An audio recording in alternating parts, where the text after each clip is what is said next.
नमस्कार, स्वागत है। आज हम जिस किताब पर बात करने वाले हैं उसका नाम है द स्लाइट एज और इसे लिखा है जेफ ओल्सन ने। ये किताब मुझे लगता है उन सब लोगों के लिए है जो अक्सर सोचते हैं कि मैं मेहनत तो बहुत करता हूं पर नतीजे क्यों नहीं देखते। हम सब ने ये महसूस किया है ना। हम जिम जाना शुरू करते हैं, कोई नई स्किल सीखना शुरू करते हैं, लेकिन कुछ हफ्तों बाद गाड़ी वापस वहीं की वहीं खड़ी हो जाती है। और मजे की बात यह है कि ये किताब किसी जादुई फॉर्मूले या ओवरनाइट सक्सेस की बात नहीं करती, हाँ, बिल्कुल नहीं। बल्कि ये ठीक उसका उल्टा कहती है। इसका मूल विचार ये है कि बड़ी सफलता किसी एक बड़े नाटकीय काम का नतीजा नहीं होती। ये उन छोटे छोटे बोरिंग रोजमर्रा के कामों का नतीजा होती है जिन्हें लगातार करना इतना आसान होता है कि उन्हें न करना भी उतना ही आसान लगता है। बिल्कुल। हाँ, और यही इस किताब का सबसे दिलचस्प पहलू है। तो चलिए इसी विचार की परतों को खोलते हैं और समझते हैं कि ये मामूली बढ़त या स्लाइट एज असल में है क्या और ये काम कैसे करती है। बिल्कुल। सबसे पहले तो ये समझना होगा कि स्लाइट एज हमेशा काम कर रही है। ये कोई स्विच नहीं है जिसे आप ऑन या ऑफ कर सकें। ये हर पल, हर फैसले के साथ या तो आपके लिए काम कर रही है या आपके खिलाफ। तो फिर ये है क्या, एकदम सरल भाषा में अगर समझना हो तो? सरल भाषा में ये वो छोटे छोटे सही काम हैं जिन्हें आप रोज करते हैं, भले ही उनका असर तुरंत न दिखे। किताब का एक क्लासिक उदाहरण है रोज सिर्फ 10 पन्ने पढ़ना। अब देखिए ये करना कितना आसान है। कोई भी अपने 24 घंटों में से 15 मिनट तो निकाल ही सकता है। हाँ, बिल्कुल आसान है, लेकिन उतना ही आसान है रोज 10 पन्ने ना पढ़ना। आज अगर नहीं पढ़ा तो क्या हो जाएगा? कुछ नहीं, जिंदगी वैसी ही चलेगी। कोई फर्क नजर ही नहीं आएगा। और शायद यही सबसे बड़ा धोखा है। क्योंकि इसका असर अदृश्य होता है। एक दिन, एक हफ्ते, यहाँ तक कि एक महीने में भी शायद कोई खास अंतर न देखे। जिस इंसान ने 300 पन्ने पढ़ लिए हैं और जिसने एक भी नहीं पढ़ा, वो एक महीने बाद भी लगभग एक ही जगह खड़े दिखेंगे। लेकिन यहीं पर कंपाउंडिंग का जादू शुरू होता है। मतलब जैसे पैसों की दुनिया में कंपाउंड इंटरेस्ट काम करता है, उससे भी ज्यादा शक्तिशाली तरीके से। वैसे ही आदतों की दुनिया में भी करता है। हाँ, सोचिए 2 साल बाद जिसने रोज 10 पन्ने पढ़े, वो लगभग 24-25 अच्छी किताबें पढ़ चुका होगा। उसके पास ज्ञान का, नए विचारों का, नए दृष्टिकोण का एक पूरा खजाना होगा। और जिसने नहीं पढ़ा, वो वहीं का वहीं होगा। जो फर्क पहले अदृश्य था, अब वो जमीन आसमान का बन चुका है। एक छोटी सी आदत ने 2 लोगों की जिंदगी की दिशा ही बदल दी। मुझे इस किताब की एक बात बहुत दिलचस्प लगी, जो सुनने में थोड़ी उल्टी लगती है। ओल्सन कहते हैं कि सफल होने के लिए जो काम करने हैं वो बहुत आसान है। इस बात का क्या मतलब है? ये तो काफी अजीब लगता है, क्योंकि अगर आसान होता तो सब सफल नहीं हो जाते। यही तो इस फिलॉसफी का सबसे बड़ा विरोधाभास है। काम वाकई में आसान है। सेहतमंद खाना खाना क्या ये मुश्किल है? नहीं, हम जानते हैं क्या खाना है। रोज 15 मिनट टहलना मुश्किल नहीं है, कोई भी कर सकता है। लेकिन समस्या ये है कि ये काम न करना भी उतना ही आसान है।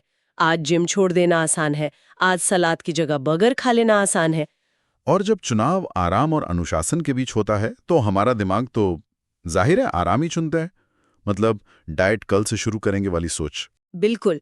और पता है, ये सिर्फ आलस नहीं है, हमारा दिमाग ऐसे ही काम करता है। मनोवैज्ञानिक इसे प्रेजेंट बायस कहते हैं। हम आज के छोटे से मजे को भविष्य के बड़े इनाम पर तरजीह देते हैं। उस एक बर्गर का स्वाद हमें तुरंत मिलता है, जबकि रोज सलाद खाने का फायदा वो तो महीनों बाद दिखेगा।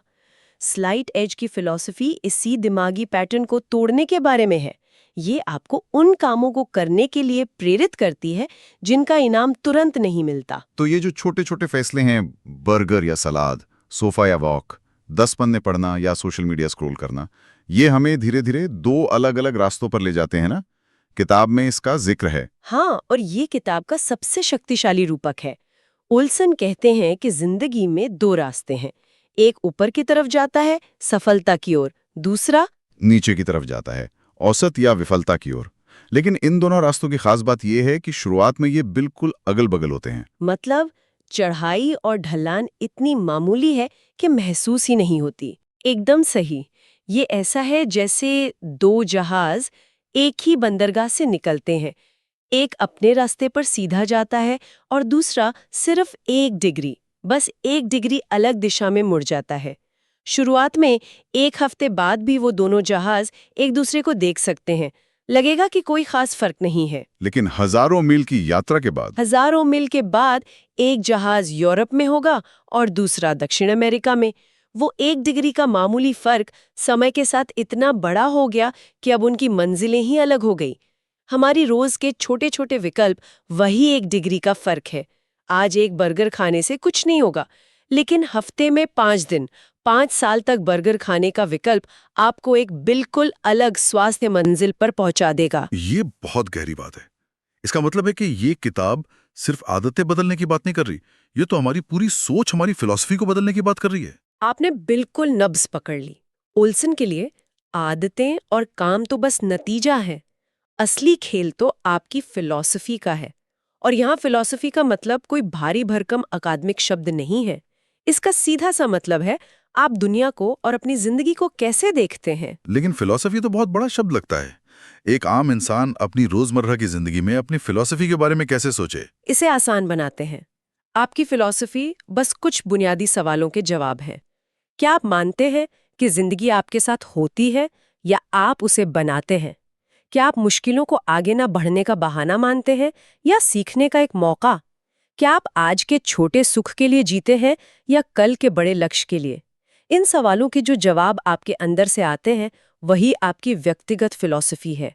और यही फिलॉसफी आपके हर छोटे बड़े फैसले को चलाती है। मतलब अगर किसी की फिलॉसफी इंस्टेंट ग्रेटिफिकेशन यानी मजा अभी चाहिए वाली है, तो वो हमेशा बर्गर ही चुनेगा। और अगर किसी की फिलॉसफी लॉन्ग टर्म ग्रोथ वाली है, तो वो सलाद चुनेगा, भले ही वो उतना मजेदार ना हो। बिल्कुल। और यहीं से 3 चीजें एक साथ जुड़ जाती हैं, जिन्हें ओल्सन भविष्य का निर्माता कहते हैं। आपका रवैया, आपके काम और आपके नतीजे, ये सब आपकी फिलॉसफी से ही निकलते हैं। अगर आपकी फिलॉसफी सकारात्मक है, तो आपका रवैया आशावादी होगा। उस रवैये से आप सही काम करेंगे, जैसे रोज पढ़ना, और उन कामों से आपको मनचाहे नतीजे मिलेंगे। ये एक ऊपर जाने वाला चक्र है। तो इसका मतलब ये भी है कि एक नीचे जाने वाला चक्र भी होगा। हाँ, और ज्यादातर लोग अनजाने में उसी में फंसे होते हैं। एक निराशावादी फिलॉसफी, जैसे मेरी किस्मत ही खराब है, एक नकारात्मक रवैया पैदा करती है। उस रवैये की वजह से इंसान गलत काम करता है, टाल मटोल, बहानेबाजी, और उन कामों के नतीजे भी खराब ही होते हैं, जो फिर से उसकी निराशावादी फिलॉसफी को और पक्का कर देते हैं कि देखा, मैंने कहा था ना, मेरी किस्मत ही खराब है। स्लाइट एज इस चक्र को तोड़ने की हिम्मत देने के बारे में है। ये सब सुनने के बाद किताब का शायद सबसे मुश्किल लेकिन सबसे जरूरी हिस्सा सामने आता है, और वो है 100% जिम्मेदारी लेना। कोई बहाना नहीं, किसी और पर दोष नहीं। हाँ, ये इस पूरी फिलॉसफी की नींव है। जब तक हम अपनी नाकामियों के लिए सरकार को, बॉस को, परिवार को या अपनी परिस्थितियों को दोष देते रहेंगे, तब तक हमारे पास बदलने की कोई ताकत नहीं है। क्योंकि अगर समस्या बाहर है, तो समाधान भी बाहर ही होगा, हमारे नियंत्रण से परे। लेकिन यहाँ एक सवाल उठता है जो शायद कई लोग सोच रहे होंगे। मान लीजिए किसी की नौकरी चली गई क्योंकि पूरी इंडस्ट्री में मंदी आ गई। इसमें उसकी क्या गलती है? वो इसकी जिम्मेदारी कैसे ले सकता है? ये बहुत अच्छा और जरूरी सवाल है। ओल्सन यहाँ गलती और जिम्मेदारी के बीच एक बहुत बड़ा फर्क करते हैं।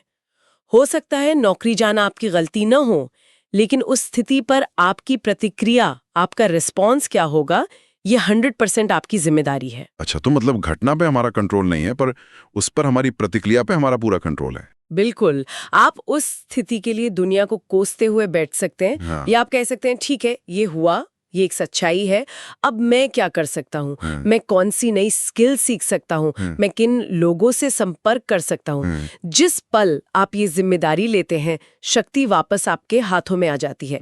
दोष देने का मतलब है अपनी शक्ति किसी और को दे देना, जिम्मेदारी लेने का मतलब है अपनी शक्ति को वापस अपने हाथ में लेना। ये कहने जैसा है कि अगर मैंने अपनी मौजूदा हालत बनाई है, तो मैं एक नई और बेहतर हालत भी बना सकता हूँ। वाह, ये तो सच में सोचने का पूरा नजरिया ही बदल देता है। तो अगर हम इस पूरी बातचीत को समेटें, तो कुछ मुख्य बातें साफ नजर आती हैं। पहली, सफलता कोई लॉटरी या चमत्कार नहीं है। जी। ये रोज किए जाने वाले छोटे अनुशासित कामों का नतीजा है। दूसरी, जो काम करना आसान है उसे न करना भी उतना ही आसान है। हाँ। और हमारा रोज का चुनाव ही हमारी सफलता और विफलता की कहानी लिखता है। ये चुनाव इतने छोटे होते हैं कि हमें पता भी नहीं चलता कि हम हर रोज अपनी कहानी लिख रहे हैं। और शायद सबसे जरूरी बात, अपने जीवन के हर अच्छे और बुरे नतीजे की 100% जिम्मेदारी लेना। क्योंकि जब तक हम जिम्मेदारी नहीं लेंगे, तब तक हमारे पास उसे बदलने की ताकत भी नहीं आएगी।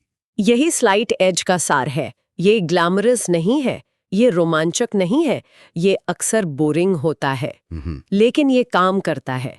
ये उन प्राकृतिक शक्तियों की तरह है जो चुपचाप लगातार अपना काम करती रहती हैं। तो इस चर्चा को एक सरल लेकिन गहरे सवाल के साथ समाप्त करते हैं, जिस पर हमारे सुनने वाले विचार कर सकते हैं। जरूर। आज ऐसा कौन सा एक छोटा सा ही फैसला लिया जा सकता है जो आज भले ही बिल्कुल महत्वहीन लगे, लेकिन अगर उसे रोज किया जाए तो वो आने वाले 5 सालों में जिंदगी को पूरी तरह से बदल सकता है? क्या वो 15 मिनट की सैर है? क्या वो जंक फूड की जगह एक फल खाना है? या शायद अपने किसी बड़े लक्ष्य की दिशा में सिर्फ एक छोटा सा कदम उठाना है? याद रखें, सफलता कोई रहस्य नहीं है। ये बस कुछ सरल अनुशासनों का परिणाम है जिन्हें हर दिन अभ्यास किया जाता है। और विफलता, वो भी कोई बड़ी घटना नहीं, बल्कि कुछ छोटी छोटी गलतियों का नतीजा है जिन्हें हर दिन दोहराया जाता है। चुनाव हर पल आपका है। धन्यवाद।